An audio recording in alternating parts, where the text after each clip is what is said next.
जय गुरु जी। शुक्राना गुरु जी का, शुक्राना संगत जी और सेवादारों का बड़े मंदिर के, जिन्होंने आज ये मौका दिया और सत्संग करने का। बहुत बहुत शुक्राना गुरु महाराज का। सबसे पहले तो मैं ये बताना चाहती हूँ कि मैं गुरु जी से किस तरह से जुड़ी। सब एक्चुअली मेरी बेटी की शादी थी और जो कि कोविड में हुई थी। तो उस टाइम पे शादी आप सब जानते ही हैं कि किस तरह से बहुत मुश्किल था शादी करना। और ऑलमोस्ट 1 साल होने को आ रहा था जबकि शादी नहीं हो पा रही थी। अब ये भी गुरुजी की अपनी टाइमिंग होती है कि गुरुजी जब चाहते हैं वो तभी करते हैं, क्योंकि उन्हें गुरुजी को पता है कि सब सही टाइम क्या है, किस चीज़ का, कौन से काम का सही टाइम क्या है, वो काम कब होना है, ये सब गुरुजी महाराज को पता है।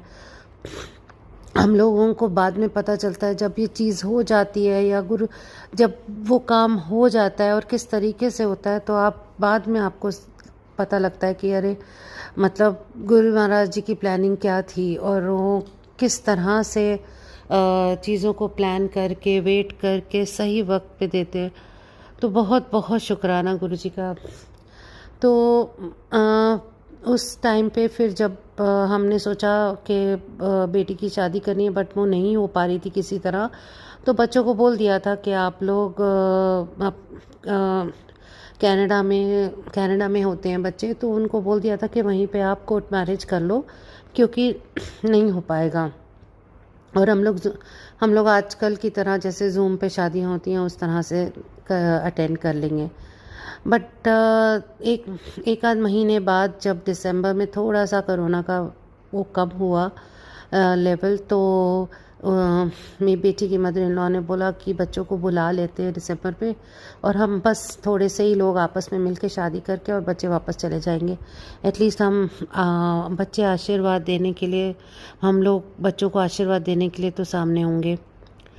तो ये बात हमें भी अच्छी लगी, क्योंकि हम ऑफ कोर्स बेटी का कन्यादान करना बहुत था मन में कि एक ही बेटी है तो उसका कन्यादान बिना करे ही हो जाएगा, शादी में होना ज़रूरी है। तो यही सब चल रहा था मन में, और बस ये सोच के तैयारी शुरू कर दी। हालांकि कुछ भी तो नहीं हो पाया था, बट ऑनलाइन सब कुछ ऑनलाइन हुआ, सारे अरेंजमेंट्स हो गए, सब कुछ हो गया। और कहाँ से कैसे बात बनती गई पता नहीं चला, किस तरह से गुरुजी ने सारे रास्ते खोल दिए। और गुरुजी की दया से सब सेट हो गया, और बिल्कुल शादी की डेट भी आ गई। तो उससे पहले बस भगवान का कुछ एक पूजा कराना चाह रही थी। मैंने सोचा कि शादी से पहले एक कुछ कीर्तन या पूजा कुछ तो होना चाहिए। भगवान का नाम लेना ज़रूरी है शादी से पहले, शादी के कोई भी फंक्शन से पहले।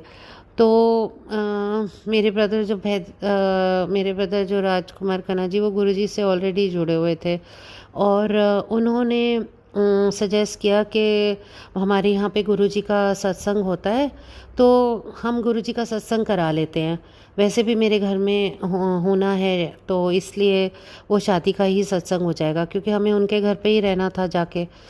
तो इस तरह से उन्होंने प्लान किया और गुरुजी का सत्संग सब अरेंज हो गया। गुरुजी ने ब्लेस किया। बहुत उनका शुक्राना गुरुजी का कि गुरुजी ने मेरे हाथों ही लंगर बनवाया। वो भी गुरु महाराज ने कोई कर्म काटने होंगे, मैं नहीं जानती, लेकिन करवाया। फिर गुरु महाराज ने अपना दुपट्टा अंकल जी के थ्रू मेरी बेटी पे डलवाया कि ये एक आशीर्वाद है गुरु जी का। और वहाँ पे बैठे अंकल जी ने कहा कि जो गुरु जी के साथ थे, उन्होंने कहा कि बेटी, गुरु जी ने मेरे को ध्यान में आके कहा है कि तुम्हारे 90% कर्म कट गए हैं, बस 10% हैं, वो भी कट जाएंगे धीरे धीरे। तो इसी आशीर्वाद के साथ बेटी की शादी भी हो गई। और मतलब बहुत बहुत ब्लेसिंग थी गुरु महाराज की कि कोई भी कोविड में नहीं, मतलब किसी को भी कोविड नहीं हुआ और सब लोग वापस आराम से अपने अपने घर वापस चले गए, बच्चे भी चले गए, हम भी आ गए। और उसके बाद फिर गुरुजी से कनेक्शन नहीं हुआ, बस वही था कि सत्संग हुआ, उसके बाद कनेक्शन नहीं हुआ गुरुजी से। और उसके बाद बहुत टाइम के बाद लगभग आप मानिए दिसंबर में मेरी बेटी की शादी हुई थी और जुलाई में मेरे को कैंसर डिटेक्ट हुआ।